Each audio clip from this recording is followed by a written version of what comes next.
The hottest 100 Australian songs of all time on Triple J Vote and Countdown happened last weekend, and I'm here to talk about it in this video right now. Hey everyone, Liam from Solitude here. Thanks for coming back. And of course, if you're a fan of Australian music, you would have been like me, and you probably would have tuned into Triple J last Saturday as of making this video to listen to the hottest 100 of all time. Now, I really enjoyed this day. I love countdowns, I love Triple J, I love Australian music, so it's everything I ever wanted in my life. And as soon as that countdown started with Better by the Screaming Jets, I was like, this is going to be a good countdown. Overall, the results were pretty interesting and surprising to me.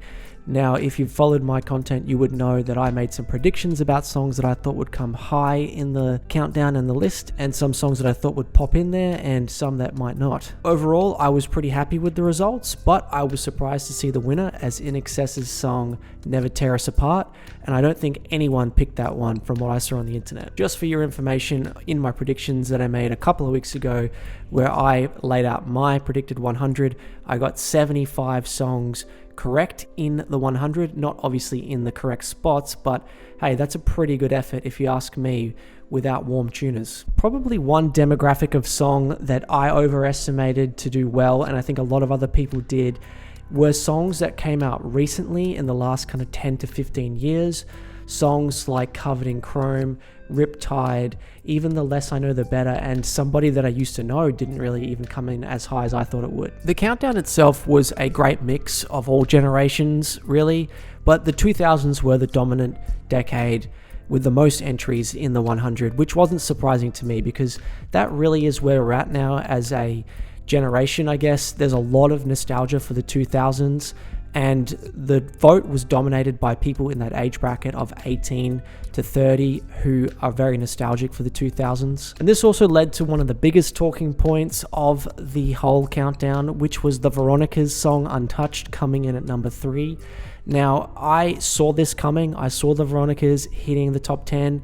I predicted them to be in there in my video. Now, for some reason, a lot of people didn't see that coming. Maybe they weren't following the internet as much as I was when it came to this countdown, but there was a lot of buzz happening around the Veronicas song Untouched. I think ultimately I'm okay with the Veronicas being in there in the top 10. I would have been pretty disappointed if they won the count, if I'm being honest, because ultimately their song Untouched is, in my opinion, a little bit of a gimmick, a little bit of a fun song, not really as respected as some of the others in there. I think there's just a lot of buzz around this song and nostalgia in particular at the moment.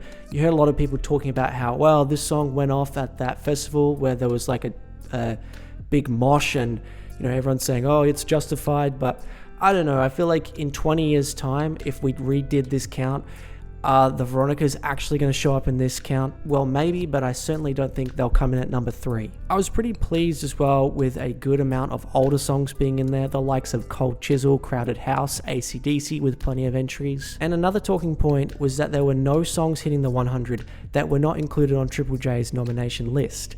Now, this was another video I made early days where I was talking about the nomination list they brought out, limited to 3 songs per artist, which was a questionable choice, and also some initial songs that they missed on that nomination list, including Down Under, which was on there, which came in around about 20. Now, Triple J justified this decision by saying, well, you can just add any song you want on to your nominations through Spotify or Apple Music, but you know, we all knew what the result would be, and it's proven to be true that songs that were not on the nomination list didn't get high up in the count. So that's why you didn't see the likes of It's a Long Way to the Top in there, because it wasn't on the nomination list. I guess another big song in hindsight that wasn't on the nomination list that might have affected the countdown was INXS's song Don't Change.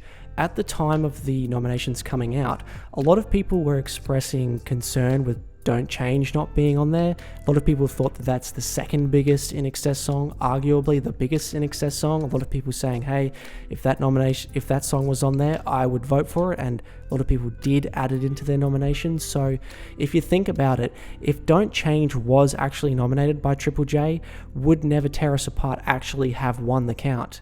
Maybe not. Some other little anecdotes that surprised me were the fact that there were 2 Spiderbait songs on there, and neither of them were Buy Me a Pony, which was the song that I thought would make it. I'm really staggered to see no John Butler Trio songs in there. Don't know how that happened. There was also a couple of newer artists who I thought would pop up in there with recency bias, but recency bias wasn't a big thing in this count, so there was no G-Flip, there was no The Kid Laroi, but we did see Spacey Jane getting in there with Booster Seat. Another big name who wasn't in there, in my opinion, is Sia. Not sure how she didn't get in the 100. I guess we're just kind of getting over Sia, maybe. Some other unlucky tracks that didn't get in my opinion, are Monsters by Something for Kate, Jebediah with Harpoon and Leaving Home, Awkward by San Cisco, and Wide Open Road by the Triffids. Some surprising entries for me were Better in Black by Thelma Plum. I did not see this one coming in at all, but I guess, you know what, it's a great song, it's got a good message, and people love it. 3 Gang of View songs took me by surprise. I did not expect 3 of their songs to get in there.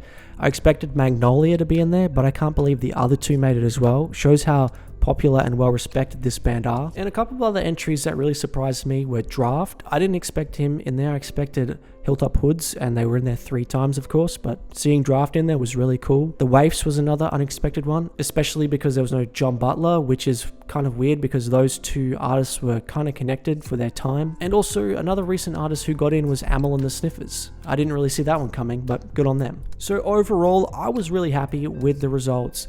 It was a good reflection of great Australian music in my opinion. It covered a lot of generations, and although they got the nomination list wrong in my opinion, the list was pretty true to what a vote of the hottest 100 Australian songs should look like.